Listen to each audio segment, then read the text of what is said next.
Hey everyone, Serena Bee here. Welcome back to my channel and hi to everyone who is new. So today's video, you might have guessed it already, we're going to be talking October Daily 2026. I'm really excited. So in this video, I'm going to be sharing my ideas, some of my supplies, and what I'm planning on doing for this year. So I hope you enjoy watching and let's get right into it. This is going to be the first year that I'm going to be doing a disc binding album, and I'm really excited about that because I like to change things up as much as I can. I've done junk journals, I've done albums using vintage children's books, I've made my own albums. My 2025 October Daily was made using a ring binder, and I have a lot of those already in the past. I love using ring binders. I like open page concept for scrapbooking. So if you're interested in watching my flip through of my completed 2025 album, I will link the video below for you guys. For this year, I was just like, you know, early morning in bed trying to fall asleep but thinking as one does, and I was thinking about October Daily and like, what can I do for this year that's a little bit different? Just trying to think, what do I have already in my stash that I can use? And I remember this journal right here. I picked this up. This is a Happy Planner journal notebook, and I picked this up at a local dollar store. I think I paid $8 or $11 for this. I'm not sure. I actually did pick this up for a future October Daily because the cover is black and white and it has these orange like confetti foiled circles. So I thought this was perfect for an October Daily when I found it and bought it like last year or the year before. I love this page. I can totally see myself altering this and making this the title page. I think I turned it around.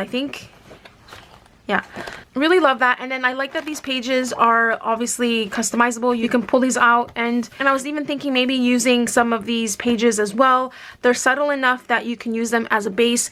It reminds me a lot of the Heidi Swapp Storylines journals, which I have used as well for an October Daily, and honestly it's one of my favorite albums, and I actually am planning on doing 2022 in that format as well. I have all the things ready to go. I just have to work on that album. So I do love that system, and it kind of gives me the same vibe in terms of the size of the journal and the page setup. I should probably say this is going to be a chatty video, so I hope you enjoy that. So my idea was to use this, but then I started thinking about it a little bit more, and I don't know if I necessarily want to do an album this big. So I was thinking, okay, I can trim this down, no problem. I can make it smaller. I'm thinking I like to work in 6x8 size, so I'm thinking I can trim this down to 6x8.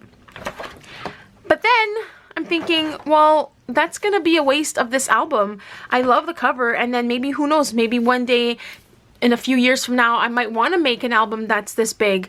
So part of me is like, don't cut into it, don't bother, just leave it as is and make your own. So I'm thinking that's what I'll be leaning more towards doing, making my own album, because it's super easy to do. Literally you just have to punch the holes in and everything, and I actually bought the punch recently. It was on clearance at Michael's, so I only paid $8 for it. So I got the punch, I got all the tools I needed, and I'll show you that shortly. So it's relatively easy to put together. All you need to really do is cut your paper, punch the sides, and use the discs. And I just have some papers laid out here that I think I'm going to want to use in my album, as well as I'm going to include printables and digitals and cards and different things that I like to incorporate in my October Dailies. I like to make them interactive, and I take a lot of photos, so pockets and envelopes are huge must-have in all of my October Dailies. So yeah, that is what I'm thinking of doing. Another option is, I think the dollar store still has these, so I can always buy a second one and then do what I wanted to, trim it down and then trim the pages down and, you know, use that. Obviously I'm going to be changing the rings because these are too small. I would, like, you know, trim down the pages, remove a bunch of these pages, there's way too many, and then switch out the rings for bigger rings. But I'm not sure if I should go buy another one or just make my own. So that is up in the air. Let me know in the comments. I would love to hear from you guys. If you've done disc binding journals before, let me know your tips and tricks in the comments. This is my first time, like I said, so I'm all ears. So that is one option. Use this, cut it to size, or save it for a future October Daily. So I'm gonna put this album aside so I can show you everything else. I tend to mix collections and color schemes. Like, I don't only do pastel, I like to mix it with orange and black. But from the looks of it here, it looks like I have a lot more of traditional orange and black. So I'm not sure if that's where I'm gonna be leaning towards this year, and more of a vintage vibe as well. I do have these two sheets here. This is from a book, and it says chapter 2, so I thought that was cool. Maybe I can use this somehow. I really like the home. I always document home decor, so I pull this out because I really like the house illustration. So I might use this in my album. And then I also have this one as well, which I really like. I can always like add some word stickers and then put a big photo here, and then this could be the opening page to the home decor. I really like this one. It's from Studio Calico. And then these are the papers that I pulled out from my stash. Like I said, I'm going to be adding other things in, like vintage paper and stuff like that, like book pages and children illustrated book pages as well.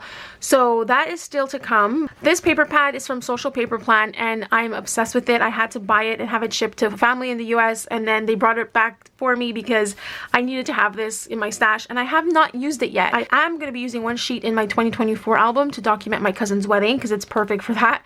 So that's still to come, but this would be like the first time playing with it, and I really love this pattern paper. If I'm going to be making my own, I'm trying to think of what can I use as a cover, and a couple years ago I bought a laminator that I have yet to use. Ideally, my plan is to use that laminator and make my own covers. I was trying to find pattern paper that would be really nice for a laminated cover, and I thought about this one. I love it so much, and I think it's so cool, and I think this would look really nice as a cover. And then the back side is just a bigger blown up image of the bride and Frankie monster. So I thought this would be a really nice inside cover, but then I'm thinking this would also make a really nice title page. I actually really like this together. I thought this would look really nice as the cover. We'll see. Either I do these two as a cover and then a title page, or I use them as paper inside the album. I have this web from Photo Play that I pulled out. I really like the witch hat as well. So this is from last year's Photo Play collection. I love it so much. I got it for this side, but I'm thinking this would be a really nice, like how amazing would that be as a cover page?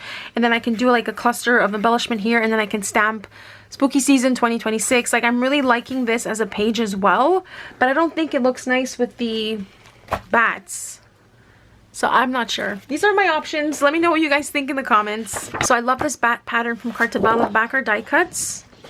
This is from Michaels a few years ago, but I really love the purple and the distressed background. And then this is a really pretty subtle color as well. So this is just some vellum from Michaels last year, which I'm going to be definitely picking up the vellum that they have for this year because it's gorgeous. I like it a lot more. This is also from Michaels last year, paper pad, the fall pastel one. I love the realistic fall leaves. I didn't get to use it in my last album, so I'm going to try and use it this time. Another vellum from Michaels. So this is another one of my favorite pattern papers. It's from Cartabella, and I just love both sides. I think this would also make a really great cover, or actually a pocket inside the album. Ooh, I think I'm going to turn this into a folio pocket page. Yeah.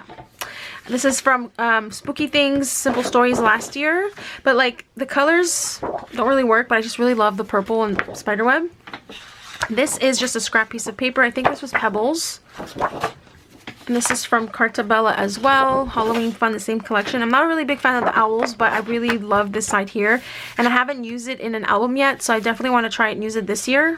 So then these pattern papers are from Michaels Paper Pads this year. I bought the 8x11 and the 12x12. So I went through it and I just pulled out a few papers that I think I could try and use. Definitely the stripes. A lot of stripes, actually. Love this one. So, and then this one's really pretty too. I love this collection so much. All right, so that's what I have for the papers so far. Let me show you the tools that I had to buy for this project. So I was able to find this on clearance for $8 Canadian at Michaels. I did some research and people were saying that this is a decent punch. It punches through laminate as well as paper.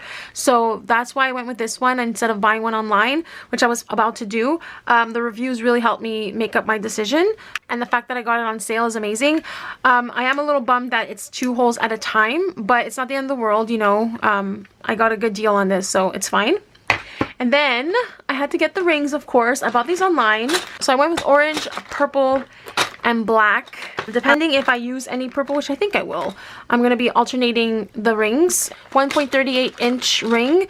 I wanted bigger, but it was really hard to find all the colors I wanted in the sizes I wanted. It was an easier size to find, so I decided to go with this size. And I think it's pretty big enough. But now that I'm looking at it, it might not be.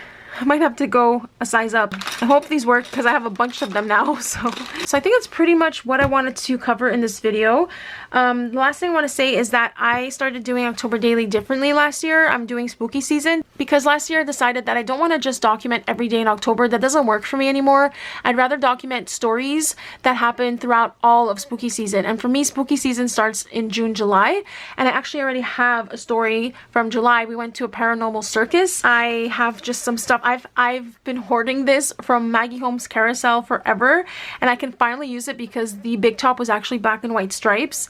And then I have this popcorn tag I might want to use. This is a Halloween tarot card, and I thought maybe it would go good because it's a circus theme. And then I bought this from one of the performers, Wendy Blades. This is one of her stickers. I donated and I got a free sticker, so I'm going to be adding this to my album. So that's going to be the first story that I'm going to be documenting. So I can technically start working on my October daily now, basically, because all I have to do is figure out the covers, if I want to laminate them or not, or use this. Part of me is just like, use this, it's easier, just trim it down.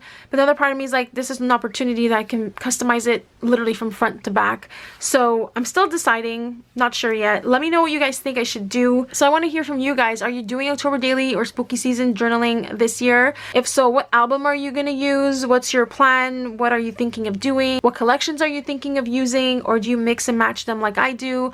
I'd love to hear from you guys and have a conversation going in the comments, so please leave a comment below letting me know what your plans are for this year. So this was a fun video. It's more of like a planning, chatty kind of video. I hope you enjoyed that, and I will definitely come back with more about my October daily once I have a kit put together. I can also do a kit show and tell if you're interested in that, but I'm mostly going to be using the things that I put aside for my October daily last year.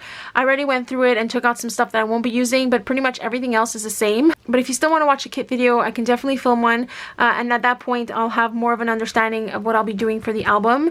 And I would love to make pages and get started on that with you guys, so I'm hoping that I have enough time to do all the things I want to do. But yeah. Alright everyone, thank you so much for watching. If you enjoyed this video, give it a thumbs up, and don't forget to subscribe to my channel if you're new and you want more Halloween content.